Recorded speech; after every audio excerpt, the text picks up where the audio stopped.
have sound, everything is good. No flashing lights. Hello there, everybody. We are ready to rock and roll, coming to you live on Friday, May 14th. I wanted to introduce you to two fantastic, wonderful kids who are ready for another spectacular soccer weekend. Introducing number 33, Mason Edward Thomas. What do you have to say to all of your fans? My name is Mason.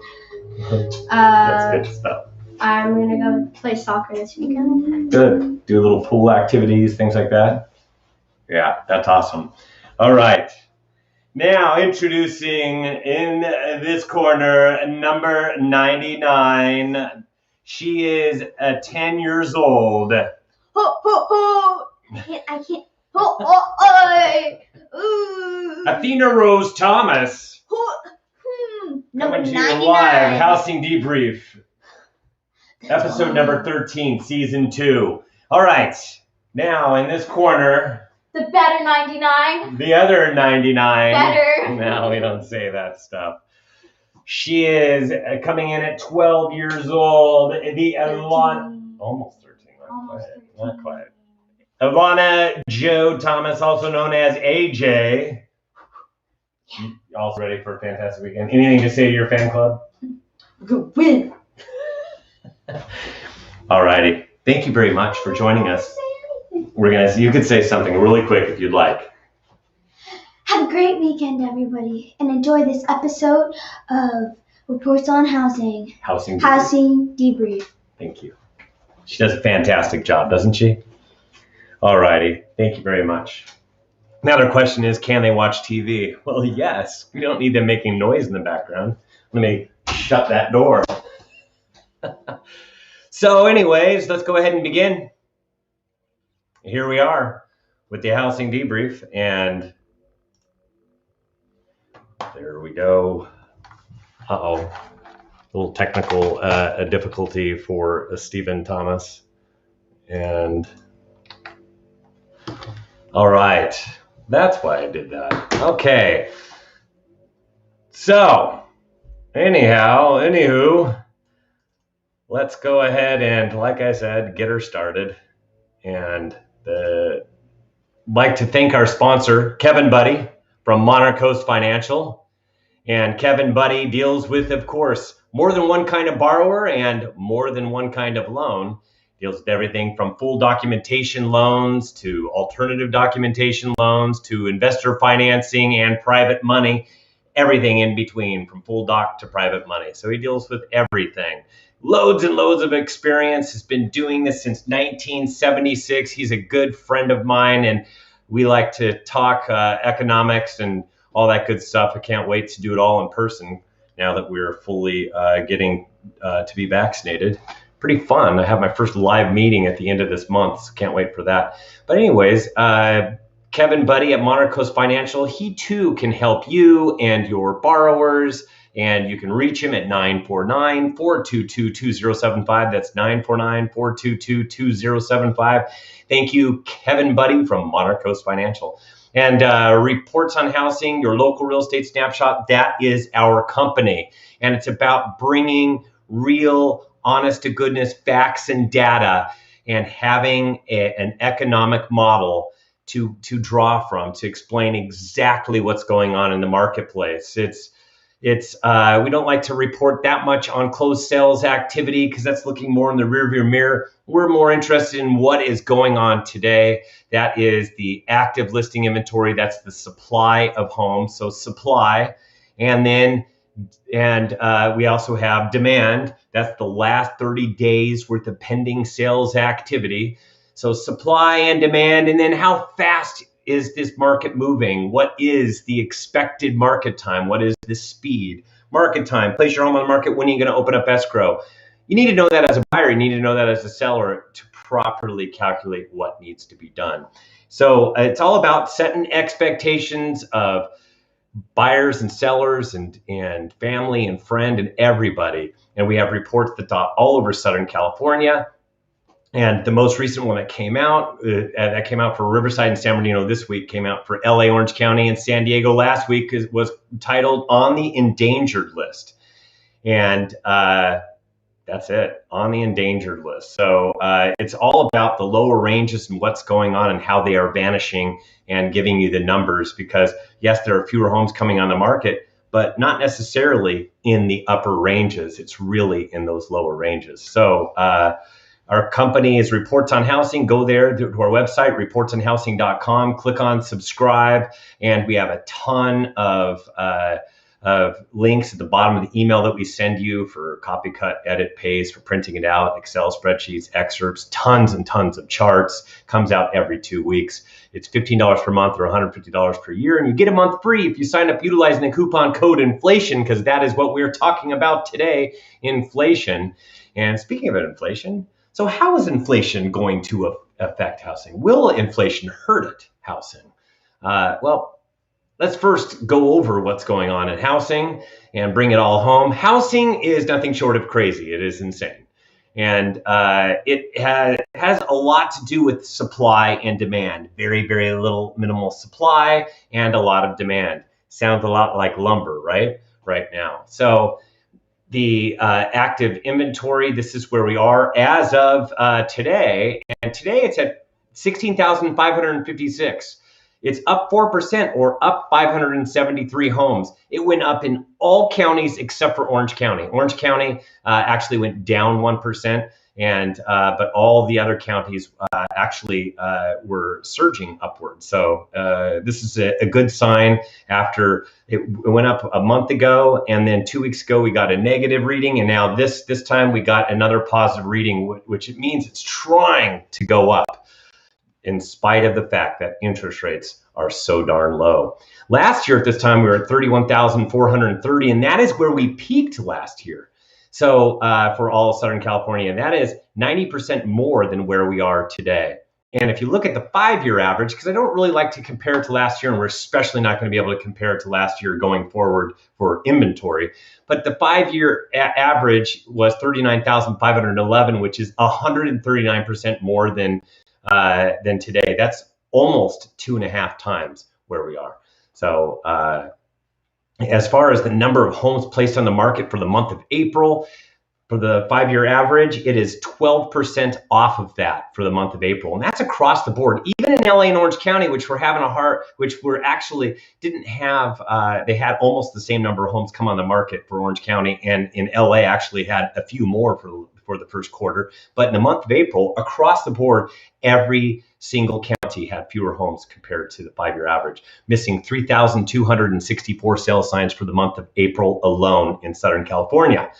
And LA, you could see, down 8%, or 680 missing for sale signs. Orange County down 13%, or 531 missing for sale signs. Riverside down 13%, missing 613. San Bernardino down 17%, missing 627. And San Diego missing 16%, or 810. That is a lot of homes missing in all the various markets across Southern California.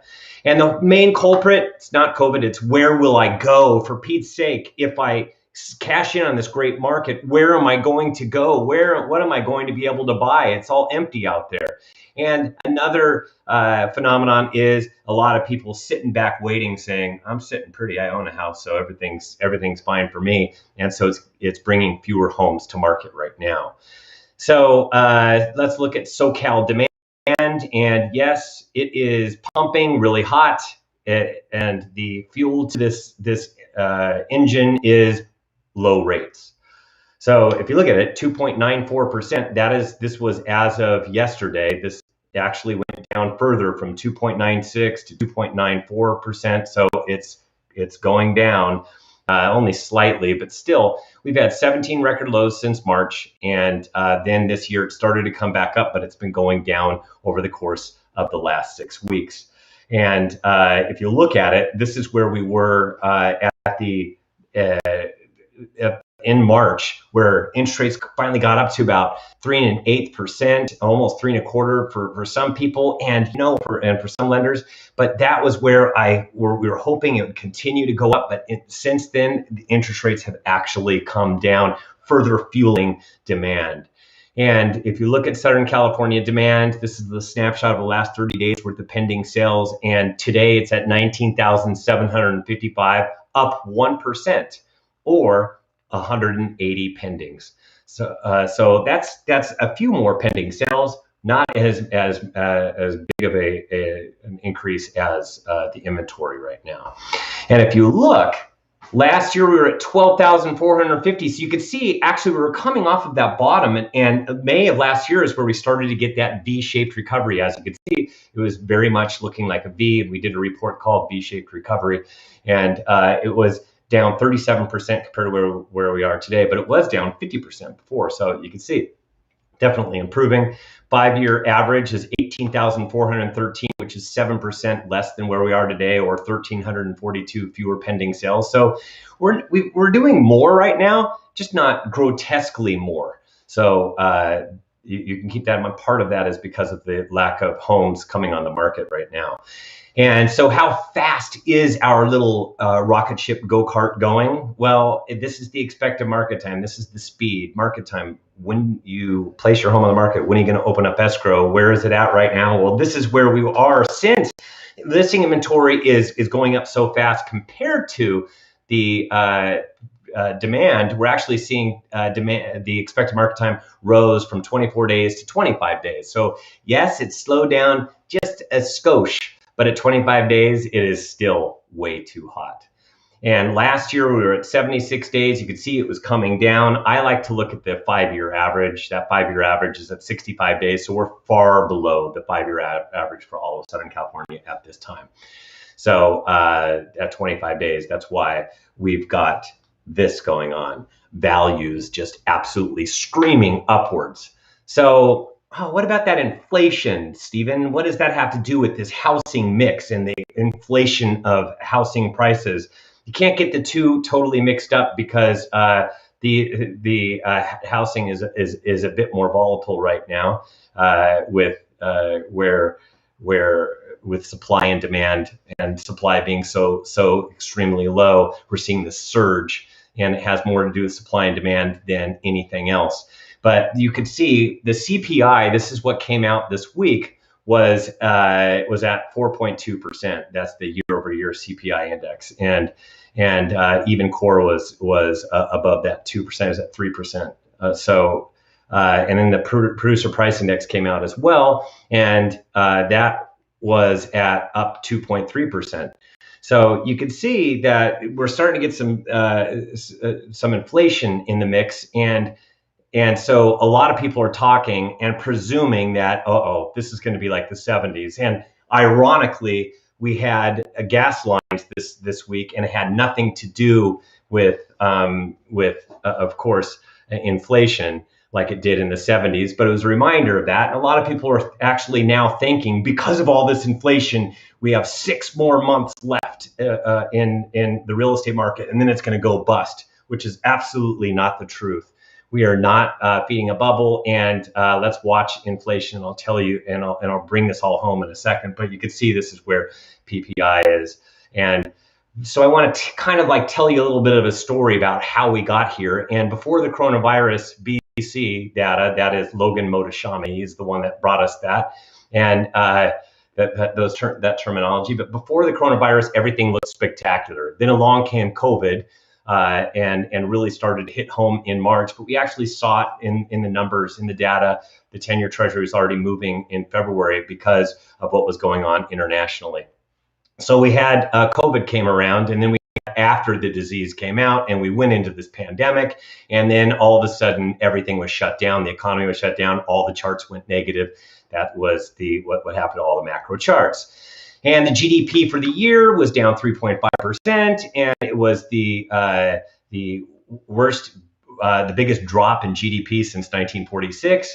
And of course, if you look at the second quarter of 2020, it was the worst quarter on record for the United States, followed by the best quarter on record, the third quarter of 2020. But overall, 3.5% for the year. And then along came Washington, D.C. They were here to fix things. They provided a relief bill, or relief bills. And as a matter of fact, they brought a total of 6. different relief bills totaling $5.5 trillion. They infused a ton of capital into the marketplace. And then, of course, we had the Federal Reserve. They also were very, they've been extremely busy. They've been flooding the economy with unlimited quantitative easing, buying mortgage-backed securities. That's mortgages in bundles. They're buying it at this secondary market. They're very active there. And they did that during the Great Recession. That's a play from that playbook. And they're doing it again. And they continue to do it. And they're also buying commercial paper. They brought the federal fund rates to zero, which means automobile loans and credit card interest rates are really low. Alphabet super credit facilities. They've done everything that they could possibly. So DC and Federal Reserve, everybody have been really busy. The Federal Reserve, the mortgage-backed obligations held by the Federal Reserve has hit $2.2 trillion, and this was as of March.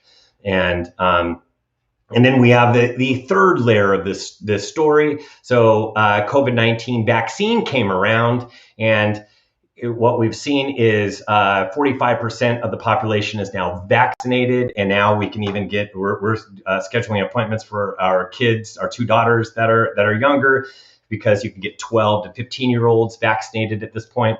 And U.S. cases are dropping to September levels, and then we have California cases dropped to the beginning of May 2020 levels, and it's continuing to drop. And as a matter of fact, they're going to get rid of all these restrictions probably in California mid-June. We know what's happened this week with masks. Yesterday, they were talking about that you don't need to be wearing masks if you've got your vaccine shots. And the United States is back. It is definitely coming back with a vengeance. And GDP is going in the right direction. We have U.S. GDP is at up 6.4%. And you see what's happening with the personal savings rate. This infusion of all that capital that was sent with stimulus checks ended up in people's savings accounts. They have spent quite a bit, but they've also saved quite a bit. You could see the retail sales were off the charts for March, and then everybody was thinking that was earlier, that was last month, and then this month, actually yesterday, they came out with this, and this is retail sales was actually flat, and it was a miss. So retail sales surged, and people are going, why? So retail sales were unchanged. And what was going on? Why are we getting these big swings? And the volatile swings that we're getting is all this emergency stimulus money hitting people's bank accounts. They're saving some of it, but they're spending quite a bit of it too. And what it's doing is it's causing these spikes in retail sales as well when a lot of the United States population is being flushed with extra cash. So momentum is absolutely building. It is on the side of the United States economy, and we're going to probably the second half of the year experience a little bit of an economic boom. And the jobless rate is still sticky. It's at 6.1% for April. This was a miss last week. They thought there'd be a lot more jobs. And there's a lot of arguments as to why it is. They say it's that extra $300 they're getting per week, which is not the story when you look under at the tea leaves at the bottom of the coffee cup. But if you look, unemployment is not adding a ton of jobs right now. We're not losing that many jobs. We just lost in the month of December, but it's going up. And there are still a lot of jobs to come back. We'll probably get these back in a little over a year from now. And there are a lot of job openings. This is what we've heard, that there's a ton of job openings. So this is probably going to hit over 1 million down the road. And this is going to be more part of this momentum that I'm talking about that's building. So people are naturally concerned about inflation, but you have to understand we're going from where we had a forced stoppage of the economy to where we are now getting going again because we're pulling masks off, we're getting vaccinated, we can go back to business, and we've saved a lot of money in the interim. So people are worried about inflation, but they keep on talking, and the Federal Reserve talks about that it's most likely transitory. So it's not going to be this repeat of the 1970s. So these numbers are big and they're concerning.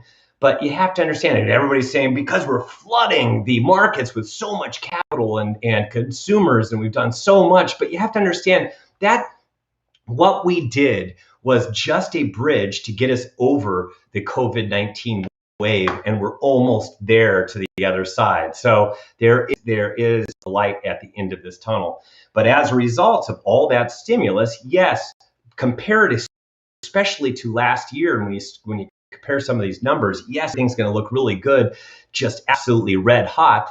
And that is the direction that we're going. And like I said, most likely the second half of this year is going to be kind of an economic boom. It's going to be a little bit more red hot. And that's because we can't wait to get out and do things. But in the interim, we shut everything down and we're having a problem getting things going called the supply chain. There is a short-term supply chain problem, and it's in many different industries and different facets. The biggest ones that you're hearing about are lumber and global chip shortages. And global chip shortages have everything to do with personal computers to cars. So there is a problem with being able to deliver things right now, and it's kind of like spiking things a little bit in price. But this is more short term because they got rid of all their inventories and now they got to bring them back, and they just can't do it fast enough. It's kind of like when we first had our vaccines coming out. So, and if you strip back what happened with that inflation, part of it is the car rental companies are now coming back online because travel is coming back, and yet they sold off all their cars. So as a result, I don't know if you know this, but used cars jumped 10% last month. And also, we got sporting events are coming back online, and sporting events jumped up 10% last month, as well as airline fares. They had to strip back their price of their airline fares to get people to actually fly, but they jumped back up 10% last month. And then hotels surged another 9% because they have people coming back. And as a result, all of those that I talked about is only 7% of the overall economy, but the other 93% is flat. It's 0%. So that is what's fueling a lot of these inflationary numbers, which is why when you look at what's happened to these investors on the 10-year treasury, it's actually been flat. It went up initially, but then as they peeled back the onion and saw what was there, we weren't seeing a giant momentum builder of inflation. Instead, you can see that 10-year drove up all the way up through March, and then it has come down, and it actually has come down. This was actually taken as of this afternoon, 1.635%. It's having a hard time getting even above where it was earlier this year. And if inflation was going out of control, the 10-year treasury seems to rise before anything, because people want their money out of these long-term assets, and they want to put it in short stuff because the short stuff will do better in the long run rather than park it in long term, because we see that inflation's out of control. And that's not what this is saying. Instead, you're seeing that we're at 1.635%. It's having a hard time even getting above 1.74. That is the ceiling earlier this year, and it's just a big yawn. So the bottom line is, we're not getting a tremendous amount of movement in inflation when you peel back everything. And people are reading into this and saying, well, that's it. Houses are going prices are going up too fast. There's a bubble brewing. And I talked about that before in prior episodes. We do not have a bubble in housing. We have a supply issue at this point. So what we have is pricing going up so fast, and it's just going to knock affordability down notches, and it's going to make things more unaffordable and more susceptible to swings in interest rates down the road. But for right now, there is nothing that shows that anything is going to derail the housing market right now. So my suggestion to everybody is stick to an economic model and stick to what you know, because when I look at the entire economy as well as the housing and all that stuff, and look at all different sectors, there isn't a sector that is bringing down everything. There is nothing that is going to cause harm. It's everybody. It's these perma bears that are out there that are making YouTube channels that are talking about how there was this one guy I actually had to post to his recent thing to his YouTube channel yesterday, because I saw that he was talking about housing being a bubble back in April of 2018. We're at May of 2021, and all those people that watched that YouTube channel back in 2018 and decided not to purchase because they saw that, they were getting the wrong news, because this guy was just literally reading off of off of a sheet of paper, and he has a lot of followers because he's bringing bad news. And some people are rooting for that so they can get into the housing market. And my thing is, take advantage of low interest rates today, right now, today, and take advantage of that. And the longer you wait, the higher the chance that we'll have higher interest rates, and we will have values that continue to go up, which makes it more unaffordable the longer you wait. So have an economic model that you can stick to. So go to reportsonhousing.com, click on subscribe, and for $15 per month or $150 per year, you too can be a subscriber to my housing report. You get a month free if you utilize the coupon code INFLATION. Monarch Coast Financial, Kevin Buddy, thank you so much for your continued sponsorship. He deals with everything from full documentation loans to private money loans and everything in between. He's been doing this since 1976 with loads of experience. He's a friend of mine. He's my buddy and your buddy, Kevin Buddy. And you can reach him at Monarch Coast Financial, 949-422-2075. That's 949-422-2075. And let's see if there are any questions, because I wrapped this thing up really fast. And I was just on a roll. So yeah, my car is worth more. That's funny, Deborah. That's really funny. Do you have any, let's see what we have here. We have from Brent, do you have any concerns on the California job market? Story in today's paper talks about the worst recovery in the nation. Yeah, you know what? These jobs are going to be coming back. Because like I said, now California is coming back. Everything's going to be lifted in September. We're going to get more and more jobs coming back. We've got more of the entertainment. We've got more sports coming online. We have more restaurants coming into the fold. We had 2 restaurants that opened up right here, and we have a 3rd one coming right in my own backyard that I can walk to in Ladera Ranch. This is absolutely fantastic when you see this kind of momentum. The momentum is building, and it too will bring the unemployment down. It's gonna take a while for it to come back, but you have to understand, California, we did a lot in making sure that everybody was staying home and being safe, and now things are opening up, so that's going to reflect in the unemployment numbers shortly. So watch those unemployment numbers as they come in over the course of months. You can't take one month and say, oh, this is what's happening. You have to watch this thing, and you have to have patience with it, but you can see the overall momentum that I just painted. It's not just the United States, it's happening in California as well. The momentum is definitely here, and we're going to be spending, because that's what we know how to do, and we weren't able to last summer. We're going to be able to this summer. So if there is any other question, it doesn't look like there's any more questions that are out there that I could see, but if you have any questions, go ahead and add them to the chat. I'll go ahead and answer them when I have the opportunity. But once again, I'd like to thank everybody for being with us here for another Housing Debrief, episode 13 on Friday, May 14th. Hope you have a fantastic weekend. We will see you on the other side.